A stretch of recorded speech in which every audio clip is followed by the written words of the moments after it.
This is Rory, live from London studio. Thousands of protesters took to Mexico City's historic Zocalo on the 15th of November to express outrage over the government's handling of violent crime, with clashes leaving more than 100 people injured and 20 arrested. The demonstration, led largely by Generation Z youth and supporters of the domestic Sombrero Movement, drew attention after the recent assassination of Uruapan Mayor Carlos Manzo, a vocal opponent of organised crime. The crowd, spanning all ages, gathered in front of the National Palace where President Claudia Sheinbaum resides. While much of the protest proceeded peacefully, some hooded and balaclava-clad individuals toppled metal barriers and hurled paving stones at police.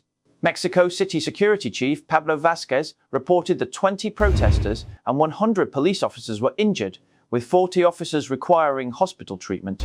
The protest drew heavily on symbolism connected to Carlos Manzo.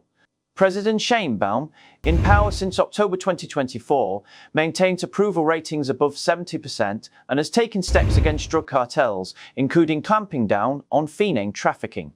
Sheinbaum dismissed claims of widespread grassroots organisation, suggesting the demonstrations were inorganic, promoted from abroad, and funded by right-wing opponents. She stressed the importance of knowing who is behind the protests to prevent young people from being used politically. The events in Mexico City follow a tense regional context, including Peru declaring Sheinbaum persona non grata and severing diplomatic ties with Mexico, over asylum granted to a 2022 coup attempt.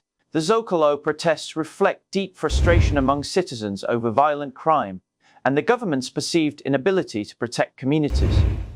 They also underscore the growing influence of youth movements and transnational protest culture, as well as the delicate balance Sheinbaum must maintain between law enforcement, civil liberties, and international scrutiny.